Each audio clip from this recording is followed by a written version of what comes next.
Subscribe करें दिशा classes के YouTube channel को और बेल आइकन को दबाइए ताकि लेटेस्ट वीडियो आप तक सबसे पहले पहुंचे। स्वागत है आप सबका एक बार फिर दिशा क्लासेस बज्जू के डिजिटल प्लेटफॉर्म पे।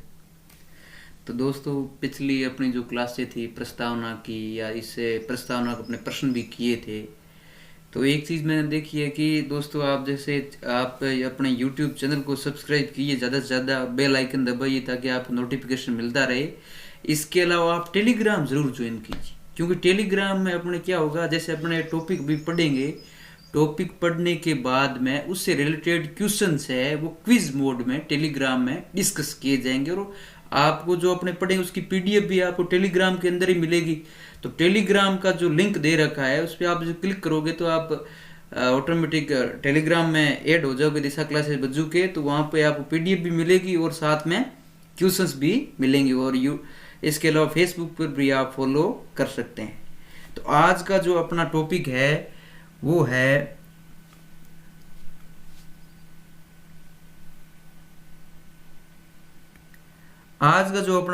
वो है भारतीय संविधान निर्मात्री सभा। तो दोस्तों, सबसे पहले तो अपने को पता होना चाहिए कि भारतीय संविधान निर्मात्री सभा यानी जिस बेस पे अभी पूरे देश में कानून चल रहा है, या कोई भी अगर बात होती है, जैसे अभी अपने राजनीतिक दलों किसी का भी अगर कोई बहस सुनते हैं तो क्या कि देश संविधान के अनुसार है चलना चाहिए। आखिर ये पूरा संविधान बना कैसे, इस संविधान की पूरा बैकग्राउंड क्या है, इसके पीछे कितने लोगों की मेहनत लगी है, और क्या क्या इस संविधान को तैयार करने में परेशानी आई, और किस तरह से संविधान तैयार किया गया, उस पर अपने डिस्कस करेंगे।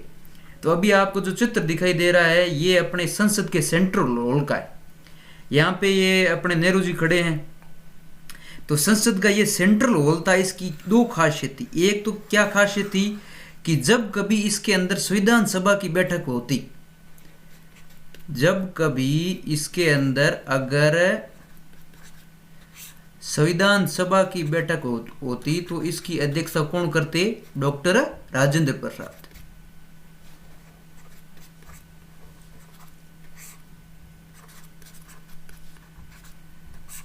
और जब इसकी बैठक भारत की लोकसभा या संसद के रूप में होती, तब इसकी बैठक करते अध्यक्षता राजेंद्र प्रसाद जी की चेयर के स्थान पर बैठे होते गणेश वासुदेव मालवंकर।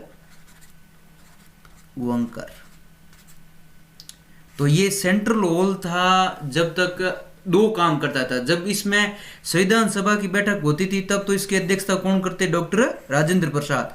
और जब ये लोकसभा के रूप में इसी हॉल में जब बैठकें होती थी या अंतरिम संसद के रूप में, तब इसकी अध्यक्षता गणेश वासुदेव मालवंकर करते थे। ये जो आपका चित्र दिखाई दे रहा है, इस चित्र के सिनेरियो के परिदृश्य में मैंने आपको ये बात बताई है।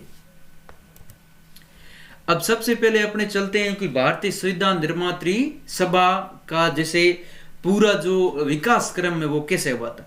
तो सबसे पहले वर्ष 1934 में पहली बार MN रॉय या मानवेंद्र नाथ रॉय ने भारत की संविधान निर्मात्री सभा का विचार रखा। यानी पहला आदमी जिसने ये कहा कि भारत की एक संविधान बनाने वाली एक सभा होनी चाहिए। जिस तरह से अभी कानून बनाने वाली कौन है? भारत में संसद है, और अपने राजस्थान में कौन? राजस्थान विधानसभा बनाती है, इसमें 200 विधायक है। तो सबसे पहले मानवेंद्र नाथ रॉय जो कि भारतीय कम्युनिस्ट पार्टी से जुड़े हुए थे, बाद में इन्होंने जैसे रेडिकल डेमोक्रेटिक पार्टी वगैरह बनाई थी, तो ये कम्युनिस्ट या साम्यवादी थे। तो सबसे पहले इन्होंने 1934 में विचार प्रकट किया, यानी पहले आदमी जिसने 1934 में कहा था कि भारत की खुद की एक संविधान निर्मात्री सभा होनी चाहिए। उसके बाद में स्थितियां लगातार बदलती रही। स्थितियां बदलते बदलते क्या हुआ था, 1934 के बाद में 1936 में पहली बार जो फैजपुर में अधिवेशन हुआ था पंडित जवाहरलाल नेहरू की अध्यक्षता में, उस अधिवेशन में पहली बार कांग्रेस ने समर्थन किया था किसका? कि हाँ, मानवेंद्र नाथ रॉय की बात का, कि अपने क्या है, एक होनी चाहिए संविधान निर्मात्री सभा जो भारत के संविधान का निर्माण करे। अब ये फैजपुर अधिवेशन में भी अपने देख सकते हैं कि 1935 में जब भारत शासन अधिनियम आया था तो उसके बाद में लगातार धीरे धीरे अपने मांग तेज होने लगी थी। अब उसके बाद में क्या हुआ था, अपने को पता है कि 1900 थोड़ा सा मैं आपको वैसे तो 1940 में क्या हुआ था कि अगस्त प्रस्ताव आया था द्वितीय विश्व युद्ध में भारतीयों का सहयोग लेने के लिए। फिर 1942 में जब क्रिप्स मिशन आया था, तो इन सब ने क्या है, जितने भी यहाँ के नेता थे, चाहे कांग्रेस के या मुस्लिम लीग के, जितने भी राजनीतिक पार्टियों के, उनसे वादा किया था कि हम जल्द ही आपके लिए क्या है कि संविधान निर्मात्री सभा का कॉन्सेप्ट है वो लेके आएंगे। तो मई 1946 से पहले क्या हुआ था कि ब्रिटेन की संसद में उस समय कौन थे, क्लीमेंट एटली क्या थे, प्रधानमंत्री थे। क्लीमेंट एटली क्या थे, प्रधानमंत्री। क्लीमेंट एटली क्या थे, प्रधानमंत्री। तो मार्च 1946 में ब्रिटेन की संसद ने पहली बार 3 लोगों को, जो कि ब्रिटेन की क्लीमेंट एटली जो प्रधानमंत्री था उसकी कैबिनेट के क्या मेंबर थे, जैसे अपने मोदी जी की कैबिनेट है, कैबिनेट मंत्रिमंडल के अलग अलग सदस्य होते हैं, तो 3 सदस्य है, पैथिक लॉरेंस, स्टेफोर्ड क्रिप्स और एवी अलेक्जेंडर। 3 जनों को कैबिनेट मिशन का नाम देके मार्च 1946 में भारत भेजा है। मई 1946 में इन तीनों ने अपनी रिपोर्ट दी है, और इसी रिपोर्ट के बेस पे, इसी कैबिनेट मिशन की रिपोर्ट के बेस पे क्या हुआ है, नवंबर 1946 को संविधान सभा का गठन हुआ है। नवंबर 1946 में संविधान सभा का गठन हुआ है, किस बेस पे, कैबिनेट मिशन। तो पहला यही आता है अपने कि आखिर संविधान बनाने का जो कॉन्सेप्ट अंग्रेजों ने पहली बार कब स्वीकार किया है, तो कैबिनेट मिशन के जरिए स्वीकार किया है मई 1946 में। अब आते हैं अगले पॉइंट पे कि आखिर अपनी संविधान सभा थी क्या। तो जब संविधान सभा का कॉन्सेप्ट है मई 1946 में कैबिनेट मिशन के जरिए इंग्लैंड की सरकार ने क्या है, स्वीकार कर लिया है। तो अब क्या हुआ है कि संविधान सभा के लिए इलेक्शन होने हैं। तो इलेक्शन होने हैं तो वो होंगे इलेक्शन जुलाई 1946 में, जुलाई 1946 में। तो इससे पहले आया कि आखिर अब संविधान सभा कैबिनेट मिशन ने तो बोल दिया, अब संविधान सभा में सदस्य कौन होंगे और वो संविधान सभा काम कैसे करेगी। तो सबसे पहले तो ये फॉर्मूला तय हो गया कि भारत की जनसंख्या है, उसमें प्रति 10 लाख पे क्या है, एक अपने सीट का निर्धारण करेंगे। प्रति 10 लाख पे क्या होगी, एक सीट होगी। अब एक सीट होगी तो उसमें उस समय क्या था कि भारत 2 हिस्सों में बटा हुआ था। एक तो वो हिस्सा जो सीधे अंग्रेजों का गुलाम था, जिसे अपने क्या कहते हैं, ब्रिटिश भारत, और एक वो हिस्सा जो कि देसी रियासतों के रूप में किसके अधीन था, राजाओं के। और राजाओं के ऊपर कौन बैठे हुए थे, अंग्रेज। ठीक है। तो उसके बाद में क्या हुआ है कि जब जुलाई 1946 में इलेक्शन होने से पहले कैबिनेट मिशन ने कहा कि आपके जितने भी संविधान सभा के सदस्य होंगे वो क्या होंगे, प्रति 10 लाख पे एक सीट होगी। एक सीट होने के बाद यह तय हुआ था कि ब्रिटिश भारत के अंदर जितना भी इलाका है उसके सदस्यों का चयन कहां से होगा, जितने भी राज्य है ब्रिटिश प्रांत उनके एमएलए है, एमएलए आगे जाके किसका चयन करेंगे, संविधान सभा के सदस्यों का चयन करेंगे। ये किसका चयन करेंगे, एमएलए का। और जो देसी रियासत के राजा है वो तो क्या करेंगे, मनोनीत कर देंगे अपने सदस्यों को। क्या कर देंगे, मनोनीत, भाई इन सदस्यों को हम अपने क्या है संविधान सभा में भेज रहे हैं। तो पहली बात अपने को यह समझनी की है कि संविधान सभा के जब संविधान सभा में कैबिनेट मिशन ने 2 बात बताई है कि एक तो 10 लाख पे क्या होगी, एक सीट होगी। अब भारत, ब्रिटिश भारत और देसी रियासत तो दो में बंटा हुआ है। अब उनका कैसे होगा कि देसी रियासत के राजा है, आप तो भाई जिस आदमी का नाम लोगे उसे अपने संविधान सभा में बिठा देंगे। अब जहां पे ब्रिटिश भारत का है वहां पे चुनाव होते थे, क्योंकि लगातार जैसे पहले चुनाव हुए थे 1920 में, 1920 के बाद में देखा जाए तो जैसे 25 में हुए थे, फिर 1937 में हुए थे, फिर 1946 में हुए थे, ये सारे इलेक्शंस हुए थे। तो तो ब्रिटिश भारत में यह तय हो गया कि राजस्थान है, जैसे संयुक्त प्रांत यूपी को समय कहते थे, मध्य प्रांत मध्य प्रदेश है, इन सब के एमएलए है वो सारे मिलके किसको चुनेंगे आगे, संविधान सभा के सदस्यों को। जैसे अपने अभी राज्यसभा सदस्यों का चुनाव होता है, जैसे राजस्थान से 10 सीटें हैं तो अपने 200 एमएलए हैं, उन पे 10 सीटें, तो एमएलए जाके क्या है चुनाव करते हैं, मतलब इनडायरेक्टली होगा एक तरह से। अपने जनता ने किसको चुना, एमएलए को, और एमएलए ने किसको चुना है, राज्यसभा के सदस्यों को। तो उस समय तय क्या हुआ था कैबिनेट मिशन के तहत कि कुल अपने सीटें कितनी होगी, 389 जनसंख्या के आधार पे, क्योंकि उस समय 10 लाख लगभग काउंट करेंगे तो अपने क्या है कि 10 लाख पे एक सदस्य, तो 389 सीटें उसमें हुई थी। उसमें ब्रिटिश भारत में कितनी रखी गई है, 296 सीटें, और 93 रखी गई है देसी रियासतों में। अब उस 296 सीटों में से भी 4 सीटें जो केंद्र शासित प्रदेश थे उस समय, उसे अपने क्या कहते थे, मुख्य आयुक्त प्रांत या चीफ कमिश्नरी स्टेट। उनमें कौन कौन से थे, एक अपने राजस्थान का अजमेर मेरवाड़ा, एक दिल्ली, और एक कर्नाटक का कुर्ग, एक ब्रिटिश बलूचिस्तान जो भी पाकिस्तान में। तो तय हो गई भाई कि अपने कुल सदस्य होंगे 389, उसमें से 296 का क्या होगा, चुनाव होगा। और चुनाव कैसे होगा, वहां की जितने भी ब्रिटिश भारत की प्रांतीय मतलब जैसे राजस्थान ऐसे सारे राज्य, उनके विधायक या एमएलए चुनेंगे किनको, 296 को। अब 93 को तो राजा जिसका नाम कह देगा, राजा की मर्जी सबसे सर्वोपरि, राजा कहेगा वही आके संविधान सभा में बैठेगा। और बाकी जो 296 है उनमें से भी क्या है, 4 आएंगे किससे, अजमेर मेरवाड़ा, दिल्ली, कुर्ग कर्नाटक और ब्रिटिश बलूचिस्तान से। कुल मिला के इलेक्शन कितों का होना है, 292 का होना है।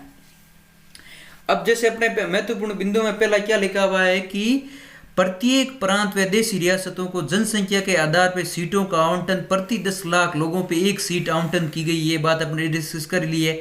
देशी रियासतों के जितने भी कितने हैं, 93 जो प्रतिनिधि है वो उनके राजाओं द्वारा मनोनीत किए गए।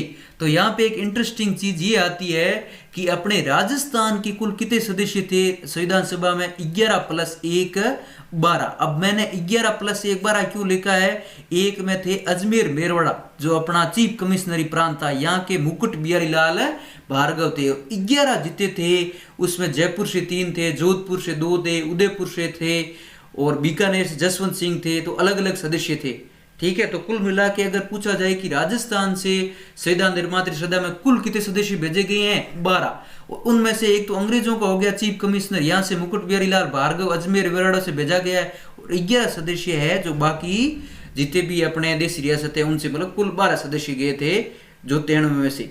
अब जो 292 सदस्य, इनका जो अपना डिस्कशन किया था, ये 292 सदस्य क्या है, प्रत्यक्ष रूप से निर्वाचित होंगे किन के द्वारा, प्रांतों के विधानसभा के सदस्यों द्वारा।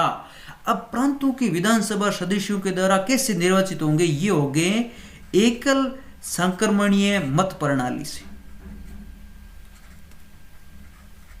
एकल संक्रमणीय मत प्रणाली से ये सारे जो सदस्य है उनका क्या होगा, निर्वाचन होगा। तो यहाँ पे अब देखो, सबसे पहले अपना राजस्थान, जैसे मान लो अपने यूपी है, तो यूपी में क्या होगा कि यूपी में मान लो कितनी सीटें हैं, यूपी में मान लो अभी जैसे मान लो विधानसभा की 403 सीटें, ठीक है। तो 403 सीटें, तो ये एमएलए उस समय के मान लो, अपने कब की बात करें, 1946 की, नवंबर, जब जुलाई 1946 में इलेक्शन हुए थे, ये सदस्य है, यही आगे जाके किसका चयन करेंगे, संविधान सभा के सदस्यों का। आ गई बात समझ में।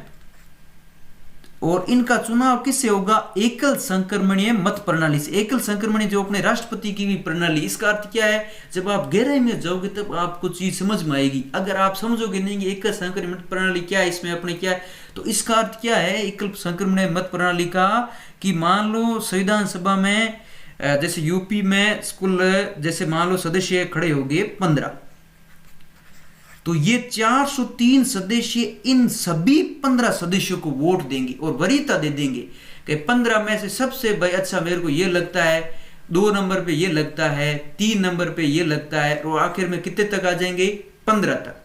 मतलब वोट तो जितने उम्मीदवार खड़े होंगे उनको सबको मिलेगा, लेकिन सबसे ज्यादा अपने पसंद किसे करते हैं उसको अपने क्या रखेंगे, वरीयता में 1 नंबर पे रखेंगे।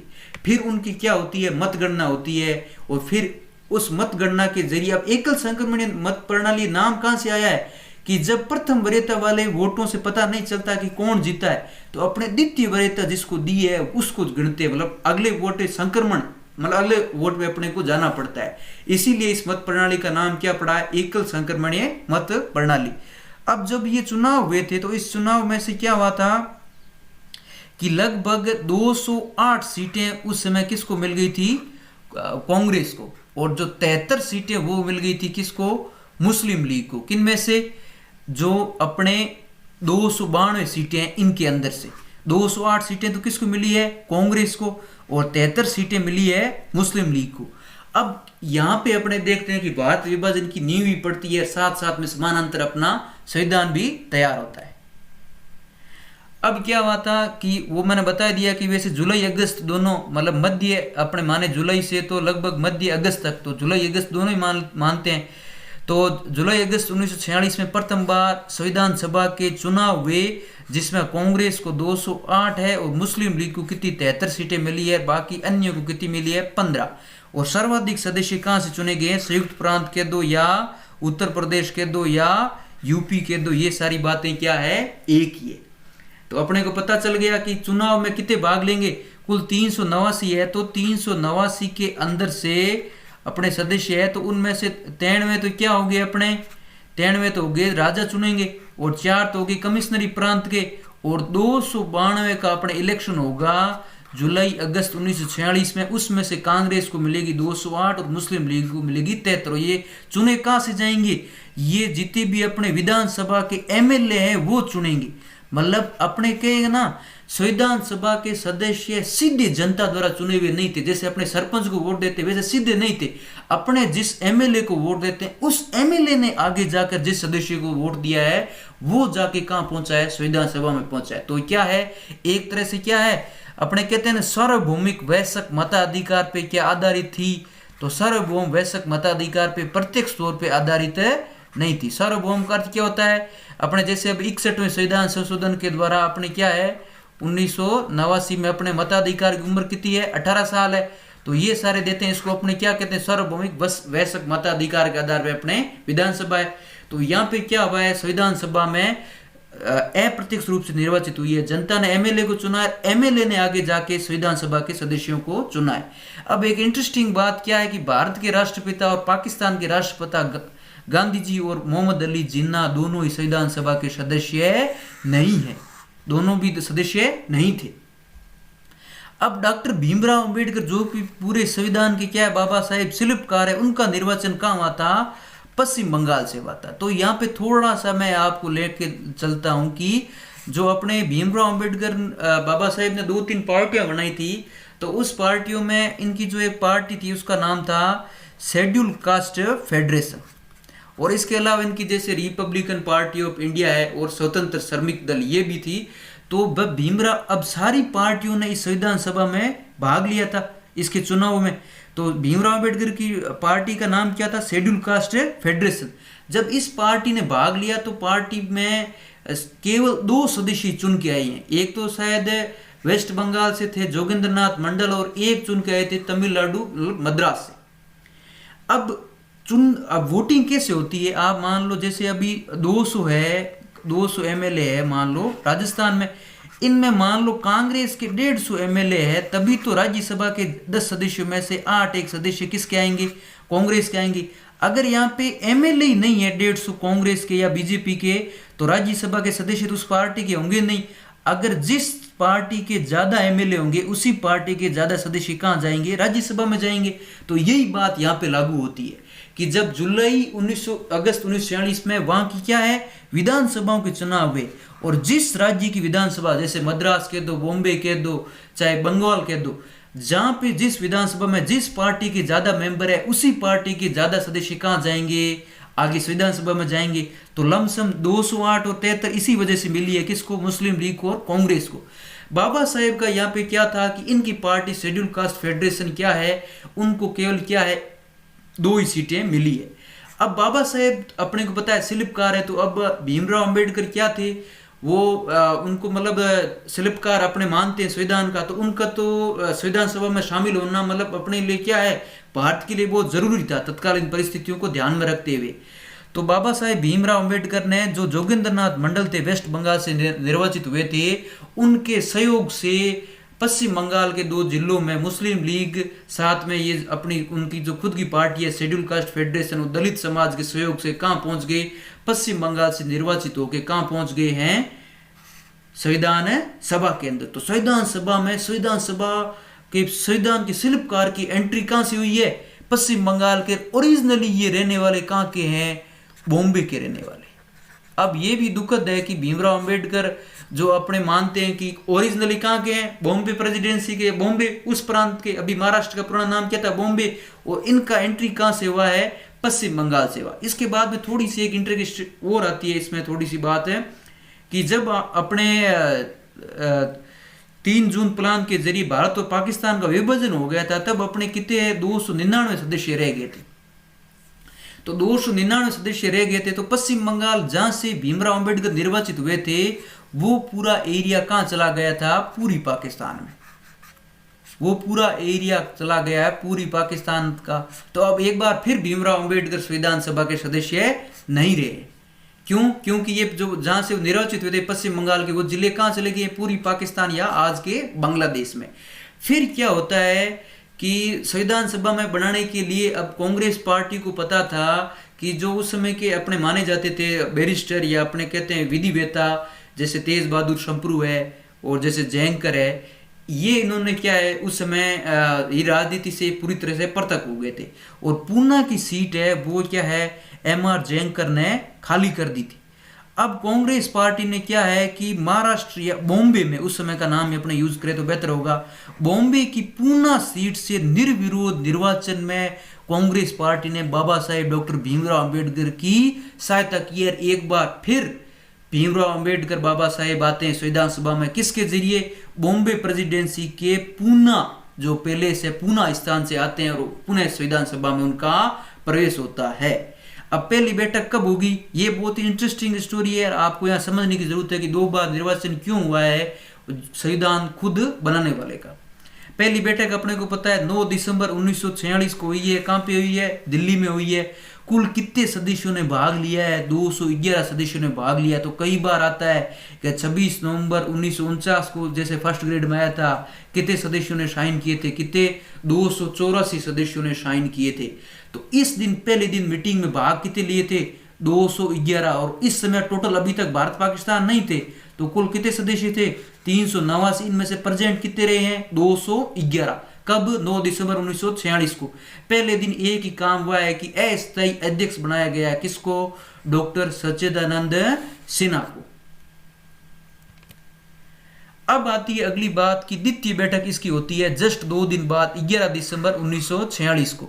अब मैंने जब सेंट्रल हॉल का आपको चित्र दिखाया था कि इसकी बैठक जब किसके रूप में होती है, जब इसकी बैठक संविधान सभा के रूप में होती थी, अध्यक्षता कौन करते थे, राजेंद्र प्रसाद। जो 11 दिसंबर 1946 की मीटिंग में क्या हुआ, स्थायी अध्यक्ष किसको बना दिया गया है, डॉक्टर राजेंद्र प्रसाद को। उपाध्यक्ष का जो चुनाव हुआ है वो किसका हुआ, इस स्थान पे एससी मुखर्जी, हरीशचंद्र मुखर्जी को उपाध्यक्ष के पद के लिए चुना गया है। और एक अपने पाते हैं कि अपने राजस्थान से कुल कितने हुए थे, मैंने बताया था संविधान सभा में कुल कितने सदस्य थे, 12। उनमें से 11 तो थे अपने देशी रियासतों से, एक थे अजमेर वेरोड़ा से। तो बाद में क्या हुआ था कि वीटी कृष्णमाचारी को भी क्या है, वीटी कृष्णमाचारी को भी संविधान सभा का उपाध्यक्ष नियुक्त किया गया है। किसके साथ में, एससी मुखर्जी के साथ में। और 11 दिसंबर को क्या काम हुआ है कि पूरे संवैधानिक सलाहकार, पूरे संविधान में सलाह देने का काम कौन करेंगे, बीएन राव जो है लगातार संविधान में अपने सलाह देंगे। तो ये बीएन राव अपने देखते हैं कि लगातार विधिवेता रहते हैं। आगे देखते हैं अपने संयुक्त राष्ट्र जो अपना हेग में न्यायालय है उसमें जाके जस्टिस या न्यायाधीश भी बनते हैं, 4 न्यायाधीश रहे हैं अपने वहां पे। तो अब आता है कि नेहरू का उद्देश्य प्रस्ताव, ये अपने प्रस्ताव नाम डिस्कशन किया था। अब इसके 2 दिन बाद यानी 13 दिसंबर 1946 को क्या होता है, ऐतिहासिक उद्देश्य प्रस्ताव संविधान सभा में रखा गया। इसमें संविधान का बेस क्या होगा, यानी अपना भारत देश कैसा होगा। कैबिनेट मिशन अंग्रेजों ने तो बोल दिया, भाई पैट्रिक लॉरेंस ने, एवी अलेक्जेंडर ने और स्टेफोर्ड क्रिप्स ने बोल दिया कि आप बनाओ। अब बनाएंगे तो कैसा बनाएंगे, अपने को दे दिया आप घर बनाओ। अब घर अपने झोंपड़ी बनाते हैं, पक्का घर बनाते हैं, कैसा घर, ईंटों का बनाते हैं, पत्थरों का बनाते हैं। अब घर कैसा होगा, तो घर में क्या होगा कि भारत अपना कैसा होगा, स्वतंत्र संप्रभु हो गया, स्वतंत्र होगा संप्रभु, यानी अपने बाह्य आंतरिक मामलों में आजाद होगा। सामाजिक आर्थिक न्याय की बात होगी, अन्य महत्वपूर्ण प्रावधान है। मतलब वो प्रस्तावना किस पे आधारित है, नेहरू के उद्देश्य प्रस्ताव पे। और ये उद्देश्य प्रस्ताव ये तो अपने पिछले में कई बार चर्चा कर ही ली, और कई बार मैं आपको जो पिछली स्लाइड जिन्होंने नहीं देखी वो देखोगे तो आप समझ में आ जाएगा उद्देश्य प्रस्ताव वाला पूरा मैटर। तो 22 जनवरी 1947 को ये उद्देश्य प्रस्ताव है स्वीकृत हुआ। एक तरह से कहे तो अपने प्रस्तावना या उद्देश्य का या प्रीमेबल स्वीकृत हुई है। एक बात मैं यहाँ पे और बताना चाहता हूँ कि अपने महिला सदस्यों का एक और प्रश्न आता है। महिला सदस्यों का प्रश्न आता है तो अपने संविधान सभा में कितनी थी, लगभग क्या एग्जैक्ट 15 महिलाएं थी। तो 15 महिलाओं में देखा जाए तो एकमात्र जो मिनिस्टर भी बनी थी बाद में, उनका क्या नाम था, राजकुमारी अमृत कौर। तो महिलाएं कितनी है, 15। राजकुमारी अमृत कौर, इसमें सरोजनी नायडू भी थी, और इसके अलावा देखा जाए तो हंसा मेहता, दुर्गाबाई देशमुख, ऐसे करके 15 महिलाएं थी। बेगम एजाज रसूल एकमात्र मुस्लिम महिला थी। तो 15 महिलाएं भी थी अपने किसमें, संविधान सभा में। ये भी वेरी वेरी इंपॉर्टेंट क्वेश्चन है। कई किताबों में 12 दे रखा है, लेकिन 12 तो कब, जब पहली बार मीटिंग हुई थी, कब, 9 दिसंबर को, जब 211 सदस्य उपस्थित थे, उस दिन 12 महिलाएं उपस्थित थी। ऑल और कितनी है, करेक्ट 15 महिलाएं। अब आता है कि संविधान सभा क्या है, एक विधायी संस्था थी। इसके 2 कार्य थे। विधायी संस्था का अर्थ क्या है, विधायी अर्थ के ना अपने कहते हैं ना विधान, अपने कहते हैं ना विधि विधान। विधान का अर्थ क्या होता है, कानून, यानी कानून का भी कार्य करे थे। किस रूप में, अब देखो एक तरफ तो ये 2 काम करे थी उस समय अपने लिए, एक तो संविधान बना रही थी संविधान सभा के रूप में। उस समय अध्यक्षता कौन करते, राजेंद्र प्रसाद। अब संविधान सभा अपना काम खत्म करके सेंट्रल हॉल खत्म, वहां से निकल जाते संसद से, सेंट्रल हॉल से सारे सदस्य, फिर देश के लिए कानून बनाने वाले जो विधायी संसद के रूप में, वो वहां पे कौन आते, जो जीवी मालवंकर या गणेश वासुदेव मालवंकर है वो आते। वो अपने स्वतंत्र भारत के पहले स्पीकर, अपने लोकसभा अध्यक्ष को इंग्लिश में क्या कहते हैं, स्पीकर। अब क्या आता है कि 17 नवंबर 1947 को संविधान सभा पहली बार डोमिनियन संसद के रूप में। अब डोमिनियन संसद के रूप में क्या अर्थ है कि इस डोमिनियन संसद का अर्थ क्या है, क्योंकि अब तक संसद का अपना प्रावधान देखा जाए तो संसद के सदस्य किसके, जनता के जरिए डायरेक्ट चुने जाएंगे। अपने को पता है जितने भी एमपी है, मेंबर ऑफ पार्लियामेंट है, वो किसके द्वारा, यहाँ की वैश्यक मताधिकार के आधार पर चुने जाएंगे।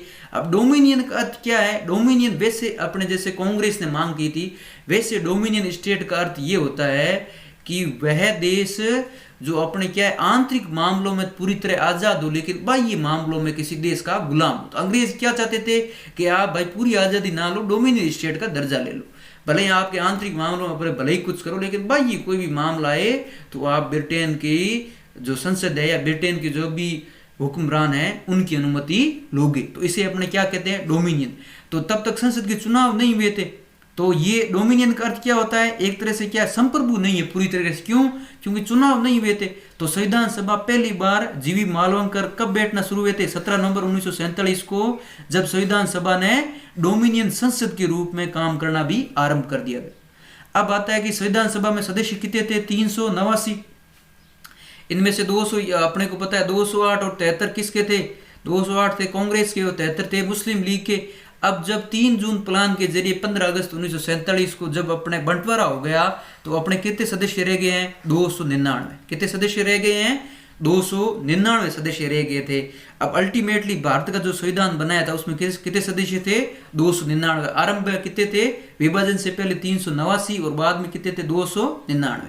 अब सभा ने इसके अलावा संविधान सभा ने संविधान तो बनाई है, इसके अलावा क्या क्या काम किया है। तो इसने क्या काम किया था कि मई 1949 को कॉमनवेल्थ देशों की सदस्यता दी। भारत को कॉमनवेल्थ का अर्थ क्या होता है, कॉमनवेल्थ एक अपने नाम आता है, कई बार अपने पढ़ते हैं कॉमनवेल्थ, तो कॉमनवेल्थ का अर्थ क्या है, वे सारे देश जो किसी भी समय या पहले रहे हो या उस समय रहे थे, जो भी देश अंग्रेजों के गुलाम रहे थे वो सारे किस में आते थे, अपने हिंदी में इसको कहते हैं राष्ट्रमंडल, अंग्रेजी में क्या कहते हैं, कॉमनवेल्थ गेम्स भी होते हैं, आपको पता होगा। तो कॉमनवेल्थ या राष्ट्र संघ अपने क्या कहते हैं, राष्ट्रमंडल का क्या अर्थ है कि वो देश जो कभी न कभी अंग्रेजों के गुलाम रहे। तो उस समय अंग्रेजों ने क्या कहा था कि हम आज़ादी तो आपको सबको दे रहे हैं, लेकिन आप सबको हमसे जुड़े रहना होगा, एक अपने कॉमनवेल्थ एक संस्था बनाएंगे जिसकी मीटिंग भी होगी, जिसको अपने चोगम भी कहते हैं, जो मिनिस्ट्रियल पूरा शीर्ष संस्था है। तो इसी संविधान सभा ने मई 1949 में कॉमनवेल्थ की सदस्यता भारत को उसमें अनुमोदन किया है। अब क्या आता है कि भारतीय ध्वज को इसी संविधान सभा ने क्या है 22 जुलाई 1947 को अंगीकार किया है। किसको, भारतीय ध्वज। इसके आगे अपनी चर्चा और कर लेंगे। और राष्ट्रगीत और राष्ट्रगान, राष्ट्रगीत कौन सा है अपना वंदे मातरम सॉन्ग, और एंथम कौन सा है जनगण मन, इनको भी कब अपनाया गया है 24 जनवरी 1950 को। किसके जरिए, अब संविधान सभा की चर्चा कर रहे हैं, इसने संविधान भी बनाई है, इसके अलावा कौन कौन से काम किए, अपने घर बना लिया, घर की जैसे एक्स्ट्रा काम कर लिए, बाग बगीचे या दूसरे क्या काम किए, इसी प्रकार इस संविधान सभा ने संविधान बनाने के अलावा कॉमनवेल्थ में अपने भारत सदस्य होगा, इस बात का भी क्या है अनुमोदन किया, इस बात को स्वीकृति दी है।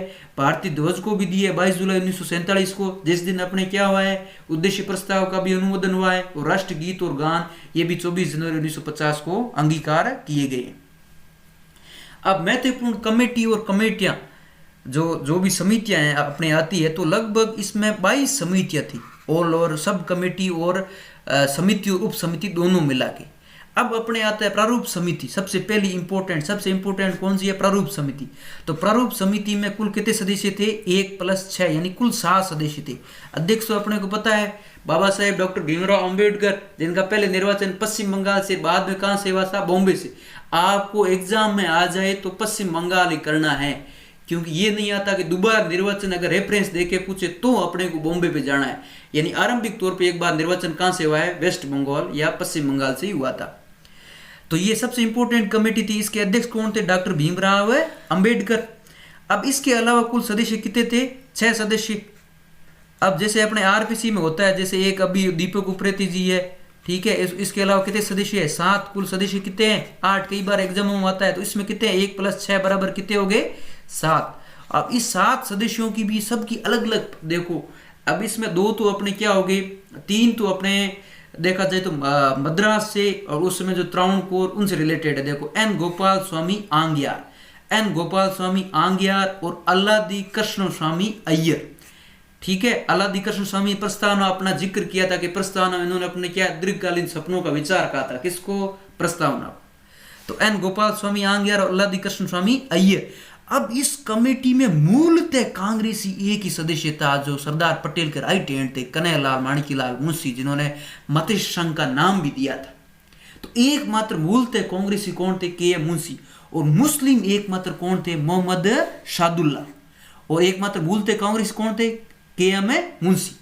एक कौन थे आरंभ में, इसके डीपी खेतान थे। आरंभ में कौन थे, डीपी खेतान। अब डीपी की जगह कौन ले लेगा, टीटी ले लेगा। डीपी की जगह कौन आ जाएगा, टीटी।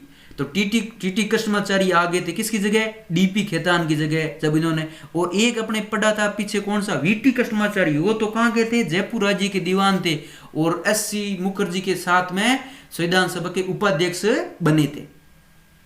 तो डीपी खेतान की जगह कौन आ जाएगा, टीटी कृष्णाचारी। याद कर लो भाई, आप ट्रेन में बैठे हो, डीपी अपनी जो डिस्प्ले पिक्चर है व्हाट्सएप वाली चेंज कर रहे हो, टीटी आ गया, तो डीपी की जगह कौन आ गया, टीटी। फिर क्या आ गया, बीएल मित्र। बीएल मित्र की जगह कौन आ जाएगा, एन माधवराव। अब बीएल मित्र, अब इसके जैसे बना लो, पहले क्या थे, पहले अपना कोई दोस्त था मित्र से वो राव बन गया, मतलब उसका प्रमोशन हो गया। बीएल मित्र की जगह क्या आ गया, एन माधव राव। तो एन गोपाल स्वामी आंगियार, अल्लादी कृष्ण स्वामी अय्यर, मूलतः कांग्रेसी के.एम. मुंशी, मुस्लिम मोहम्मद सादुल्ला, टीटी कृष्णाचारी किसकी, डीपी खेतान की जगह, बीएल मित्र की जगह एन माधव राव। कुल 7 सदस्य। ये प्रारूप समिति, इसको अपने 3-4 शब्द आते हैं आपको गुमराह करने के लिए। एग्जामिनर क्या करता है, कई बार दे देता है अंग्रेजी में ड्राफ्ट, ये क्या आ गया, फिर दे देता है मसौदा कमेटी, अरे ये सारे एक ही नाम है, ड्राफ्ट कमेटी कह दो या मसौदा कमेटी कह दो या प्रारूप समिति कह दो, ये तीनों क्या है, एक ही नाम है। ये किसकी है, भीमराव अंबेडकर, संविधान के शिल्पकार। अब अपने आते अन्य समितियां, जैसे मैंने 22 बताई थी, उसमें तो कौन कौन थी। सबसे पहले आता है, अब देख लेते, जवाहरलाल नेहरू अपने कौन कौन सी समितियों के अध्यक्ष थे, तो 2। अब इनको संघ से बहुत किया था, ये मेन संघ के स्तर पर ही काम करना चाहते थे। तो संघ शक्ति और संघ संविधान समिति, इन दोनों के कौन थे, जवाहरलाल नेहरू। संघ से तो इनको बहुत ज्यादा प्यार था ही, और संघ की शक्ति और संघ का संविधान, और इनकी जो 2 कमेटियां थी, इन दोनों के अध्यक्ष कौन थे, पंडित जवाहरलाल नेहरू। अब अपने को पता है जो भी अध्यक्ष होता है, चाहे लोकसभा के जैसे अभी अध्यक्ष है ओम बिरला, तो वो ज्यादातर क्या होते हैं, नियम समिति और कार्यालय संचालन समिति के आज भी अध्यक्ष लोकसभा पदेन सदस्य होते हैं, मतलब है उनका चुनाव नहीं होता, सीधे ही होते हैं। तो उस समय भी क्या होता था, नियम समिति याद करने की जरूरत नहीं है, कार्य संचालन समिति यानी नियम कायदे किस हिसाब से संविधान बनेगा, कार्य संचालन किस हिसाब से होगा, इन्हीं दोनों के कौन होंगे, राजेंद्र प्रसाद ही होंगे। और इनके अलावा जो एक कमेटी आती थोड़ी इंपॉर्टेंट है, अपने झंडा या ध्वज समिति, इसके भी कौन है, डॉक्टर राजेंद्र प्रसाद। नियम कायदे भी बनाएंगे, कार्य संचालन करेंगे, रात में क्या झंडा और ध्वज रखेंगे, तो ये तीनों के कौन हो गए, राजेंद्र प्रसाद। अब यहाँ पे इंपॉर्टेंट आती है कि जवाहरलाल नेहरू को किससे था, संघ की शक्ति और संविधान से था। प्रांतों की अपने को पता है कि प्रांतों का एकीकरण, जितने विदेशी रियासतों का एकीकरण किसने किया है, वल्लभ भाई पटेल ने। प्रांतों के संविधान से क्या है, प्रांतों के संविधान से जो है, जो आत्मीयता किसको होगी, सरदार वल्लभ भाई पटेल को ही होगी। तो प्रांतीय संविधान समिति के अध्यक्ष कौन होंगे, सरदार वल्लभ भाई पटेल। और उसके साथ में अल्पसंख्यक जो माइनॉरिटी है, और जो मूल अधिकार समिति है, मौलिक अधिकार समिति, इनके भी अध्यक्ष कौन है, सरदार वल्लभ भाई पटेल। अब सरदार वल्लभ भाई पटेल के भार बहुत ज्यादा था इनके ऊपर, प्रांतों का पूरा मामला ये हैंडल करते थे प्रांतों में। अब प्रांतों के अंदर एक तो प्रांतीय संविधान समिति और एक अल्पसंख्यक और मूल अधिकार समिति। अब इन्होंने मूल अधिकार के अंतर्गत एक उप समिति बना दी, जिनके अध्यक्ष कौन थे, जेबी कृपलानी। और जेबी कृपलानी कौन है, भारतीय राष्ट्रीय कांग्रेस यानी आईएनसी के अध्यक्ष थे। कब, जब अपने को क्या मिली थी, आजादी, बिना खड़ग बिना ढाल। तो उस समय कौन थे, जेबी कृपलानी अपने भारतीय राष्ट्रीय कांग्रेस के क्या थे, अध्यक्ष थे। ये बात भी अपने को यहाँ पे साथ में ध्यान रखनी है। अब आगे आता है कि थोड़ा बता देता हूं कि कांग्रेस का जो अपने लाहौर अधिवेशन हुआ था 1929 में, इस 1929 में पहली बार ये कहा गया कि 1929 में जैसे दिसंबर में लगभग शायद ये घोषणा की गई थी, तो इसमें यह तय हुआ था कि 26 जनवरी को अपने पूर्ण स्वराज दिवस के रूप में मनाएंगे। पूर्ण स्वराज यानी पूर्ण स्वराज का अर्थ क्या है, पहले स्वराज दे रहे थे, लेकिन क्या, मैंने अभी आपको बताया कौन सा, डोमिनियन। पहले किसके रूप में दे रहे थे अंग्रेज अपने को, कई जगह अपने पढ़ते हैं कि डोमिनियन स्टेट। डोमिनियन स्टेट मतलब आप संप्रभु नहीं हो, आप मन से तो क्या हो, आंतरिक रूप से तो आजाद हो, लेकिन बाह्य रूप से आपको प्रेशर दे रहा है कि बाहर, घर के अंदर आप कुछ ही कर सकते, घर से बाहर निकलोगे तो हमें परमिशन लेनी होगी। तो इसीलिए ये पूर्ण स्वराज या पूर्ण शब्द आने का कारण यही है। तो पूर्ण स्वराज को अपना लक्ष्य घोषित कर दिया किसने, कांग्रेस ने लाहौर अधिवेशन में 26 जनवरी को। और पहला दिवस कब मनाया गया है, 26 जनवरी 1930 को। घोषित तो 29 में हुआ है और 1930 को मनाया गया है। इसी दिन को महत्व को देखते हुए 26 जनवरी 1950 को क्या है, अपना संविधान है लागू किया गया है। अब कुछ प्रावधान अपने को पता है 26 नवंबर 1949 को बनकर ये तैयार हो गया था। तो अपने को पता है इसमें अनुच्छेद 395 और अनुसूचियां कितनी थी 8 और भाग कितने थे 22। अब कुल अधिवेशन कितने हुए थे, अधिवेशन का अर्थ क्या है, सत्र चलते थे। जैसे अपने अभी जैसे 3 अधिवेशन सत्र होते हैं ना, जैसे मानसून सत्र है, बजट सत्र है, ठीक है, शीतकालीन सत्र है, ऐसे कुल अधिवेशन होते थे। तो 9 दिसंबर 1946 से जब अपने संविधान सभा ने काम स्टार्ट किया था, कब, 9 दिसंबर 1946, इससे लेके 24 जनवरी 1950 तक देखा जाए तो कुल कितने अधिवेशन हुए हैं, इसके 11 अधिवेशन हुए। टाइम कितना लगा है, 2 साल 11 माह 18 दिन, कुल 63 लाख का खर्चा आया है। और इसका जो प्रथम प्रकाशन वो कहाँ हुआ था, देहरादून में। कहाँ हुआ था, देहरादून, जो भी कहाँ है, उत्तराखंड की राजधानी, जहाँ पे अपने क्या है, फॉरेस्ट वाले अपने सारे भारतीय जो वन्य जीव अनुसंधान संस्थान भी है, और देहरादून। इसके अलावा संविधान को पूरे हाथ से लिखने वाला कौन था, मैंने आपको पिछली बार बताया था कि सुंदर अपनी सुलेख में पिरोने वाला कौन था, सुलेख में पिरोने वाला कौन था? सुलेख में पिरोने वाला था अपने प्रेम बिहारी नारायण रायजादा। कौन थे? प्रेम बिहारी नारायण रायजादा। और प्रस्तावना वाला तो अपने पढ़ाई था। प्रस्तावना को किसने लिखा है? राम मनोहर सिन्हा ने। और अंतिम बैठक कब हुई है? 24 जनवरी 1950 को। इसी दिन अपने राजेंद्र प्रसाद जो संविधान सभा के अध्यक्ष थे उनको क्या है अपने राष्ट्रपति बना दिया है, उनका निर्वाचन हो गया है किसके? राष्ट्रपति के पद पे। और 26 जनवरी को भारत क्या बन गया है? गणतंत्र। अब अपने जो अपने राष्ट्रीय प्रतीक है उनकी बात कर लेते। तो सबसे पहले आता है कौन सा? अपने राष्ट्रीय ध्वज। अब जब अपने राष्ट्रीय ध्वज की बात करते हैं तो राष्ट्रीय ध्वज अपने को पता है संविधान सभा ने अभी पढ़ा था। संविधान सभा में कब स्वीकार किया था? 22 जुलाई 1947 को। और इस संविधान इसकी लंबाई और चौड़ाई का अनुपात कितना है? 3:2। लंबाई कितनी है? जैसे लहरा रहा है आपके सामने, बड़ी शान से आप देखिए, ठीक है, अपना तिरंगा। तो इसका लंबाई और चौड़ाई का अनुपात कितना है? 3:2। ये तो कितना होगा? 3 और ये कितना होगा? 2, ठीक है। और इस चक्र में कितनी तिल्लियां हैं अपने को पता है? कितनी तिल्लियां हैं? 24 तिल्लियां। इसको अपने धर्म चक्र भी कहते हैं। इसके डिजाइनर कौन थे? पिंगली वेंकैया। तो उससे पहले एक और आता है कि आपने सुना होगा कि 1907 में मैडम भीकाजी कामा, 1907 में क्या हुआ था? मैडम भीकाजी कामा, इन्होंने क्या किया था? 1907 में जर्मनी के स्टुटगार्ट में जो एक अंतर्राष्ट्रीय समाजवादी कॉन्फ्रेंस में पहली बार जो भारतीय ध्वज की डिजाइनिंग करके वहां फहराया था। इनको अपने क्या कहते हैं? भारतीय क्रांति की माता, मदर ऑफ इंडियन रिवॉल्यूशन। क्या कहते हैं? भारतीय क्रांति की। और ये क्या है? एक पारसी है, भारतीय क्रांति की माता।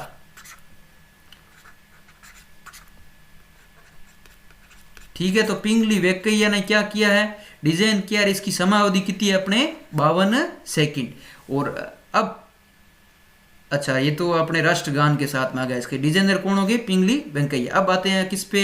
नेशनल एंथम पे, राष्ट्रगान पे। इसके रचयिता कौन है? रविंद्रनाथ टैगोर, जिन्होंने क्या है? गीतांजलि में इसको लिखा है। और गीतांजलि के लिए इन्हें नोबेल पुरस्कार भी मिला है, साहित्य का, एशिया का पहला। और सबसे पहले इसका प्रकाशन 1912 में भारत विधाता के नाम से जो बंगाली पत्रिका थी तत्वबोधिनी, उसमें प्रकाशित हुआ था। और पहली बार इसको गाया कब गया है? जब पहली बार अपने भारत की राजधानी, जब 1911 में वैसे कलकत्ता से कहाँ आई थी? दिल्ली आई थी। और 27 दिसंबर 1911 को कांग्रेस के कलकत्ता अधिवेशन में, जिसके अध्यक्ष बिशन नारायण धर थे, उसमें पहली बार राष्ट्रगान को गाया गया है। इसकी अवधि अपने को पता है, ऑथेंटिक अवधि कितनी मानी जाती है? ये अपने 52 सेकेंड की राष्ट्रीय गान की। अब आता है राष्ट्रीय गीत या नेशनल सॉन्ग। ये कौन सा? अपने वंदे मातरम। इसके रचयिता कौन है? बंकिम चंद्र चटर्जी। किस में है? आनंद मठ में। पहली बार कब गाया गया है? 1896 में। ये भी कहाँ गाया गया है? कोलकाता में गाया गया है। और कोलकाता में जब गाया गया था तो उस समय इसके कांग्रेस के अध्यक्ष कौन थे? रहमतुल्ला एम सयानी। उस समय जब राष्ट्रगान गाया था उस समय कौन थे? बिशन नारायण धर। अब अपने बात करते हैं राज्य की। राज्य ने अपना कौन सा है? अशोक स्तंभ। इसमें 4 शेर है, आपको पता ही है। सारनाथ से मिला है। सारनाथ कौन सी जगह जहां पे बुद्ध को क्या मिला है? पहली बार क्या है अपने को? उनको जो धर्म ज्ञान की प्राप्ति हुई है, सारनाथ में उपदेश दिया था पहली बार में। तो सारनाथ में स्थित अशोक लाट, लाट का अर्थ क्या होता है? अपने जैसे ईसर लाट पढ़ते हैं ना, सरगासुरी, लाट का अर्थ क्या होता है? मीनार। तो सारनाथ से ये प्राप्त हुआ है कौन सा? अशोक स्तंभ। अशोक स्तंभ में क्या होता है कि अपने को पता है 4 जानवरों के चिन्ह बने हुए हैं, ठीक है। एक तरफ आपको दिखाई दे रहा है, यहाँ पे क्या है? घोड़ा है। और यहाँ पे क्या है? घोड़ा। और यहाँ पे क्या है? अपने बैल। ये तो दोनों कहाँ हैं? नीचे दाएं। और पीछे की ओर यहाँ पे कौन कौन है? शेर और हाथी। तो अपने को ध्यान में देने की जरूरत है कि सामने तो कौन है? नीचे दाएं की ओर तो इधर अपने लेफ्ट हैंड साइड देखे तो कौन है? घोड़ा। और इधर कौन है? बैल। पीछे कौन है? शेर और हाथी। और जो ये वाक्य है सत्यमेव जयते, ये कहां से लिया गया? मुंडको उपनिषद से लिया गया है। अपने क्या कहते हैं? Truth alone Trump. ये थी अशोक स्तंभ की बात जो अपना राज्य ने। अब राष्ट्रीय पंचांग अपने स्वीकृत कब हुआ है? 22 मार्च 1957 को। कब हुआ है? 22 मार्च 1957 को। किस पर आधारित है ये?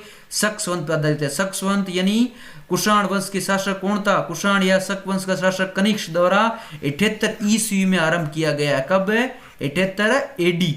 एडी को अपने क्या बोलते हैं? अन्नो डोमिनी। अब इसका जो अपने राष्ट्रीय पंचांग का आरंभ कब होता है? चैत्र माह में होता है। ग्रेगोरियन कैलेंडर के हिसाब से कब होगा? 22 मार्च को होगा। और जब भी लीप वर्ष आएगा, क्योंकि फरवरी में 29 दिन हो जाएंगे तो एक दिन पहले हो जाएगा, तो 21 मार्च को होता है। कब होता है? चैत्र मास की एकम को होता है। किसका आरंभ?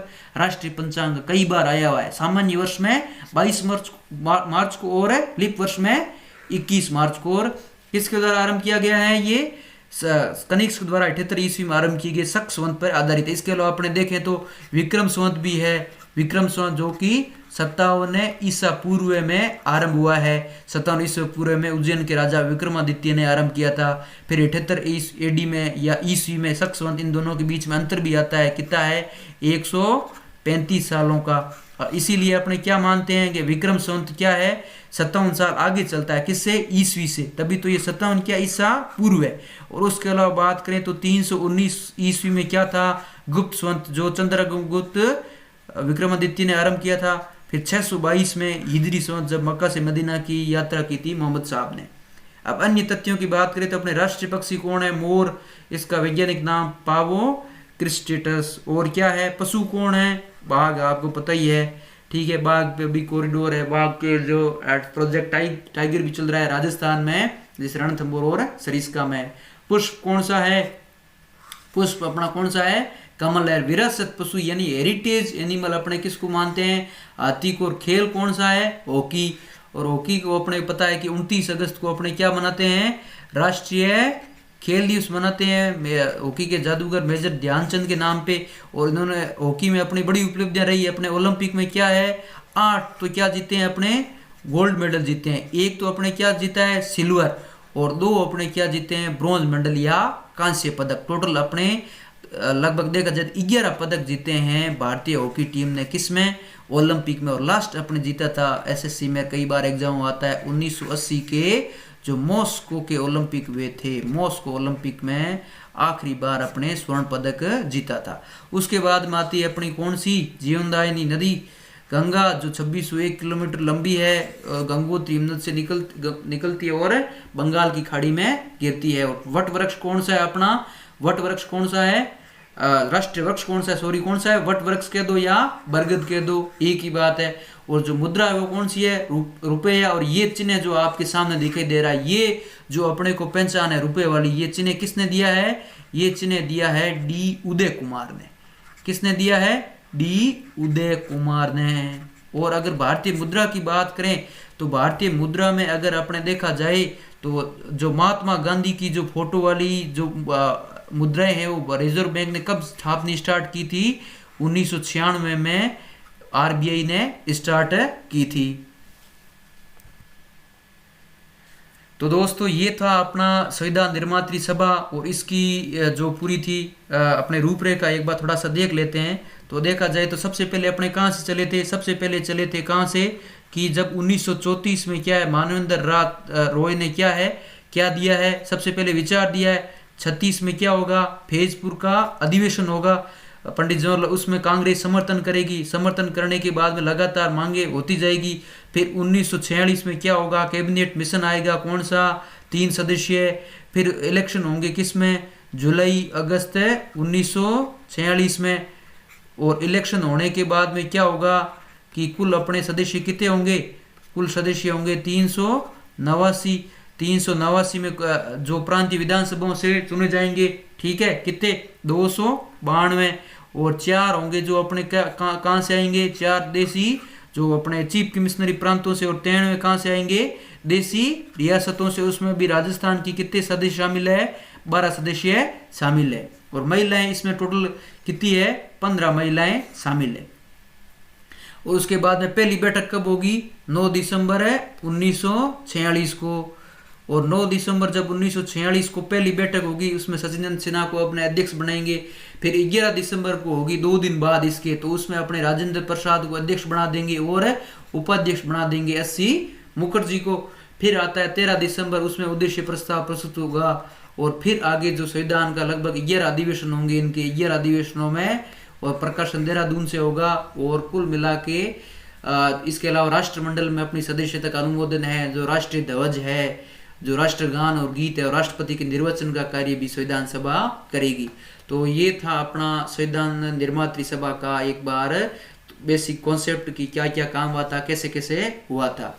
तो बहुत बहुत इससे रिलेटेड जो क्वेश्चंस है वो अपनी जो अगला क्लास होगा तो उसमें अपने इससे रिलेटेड क्वेश्चंस है वो अपने डिस्कशन कर लेंगे।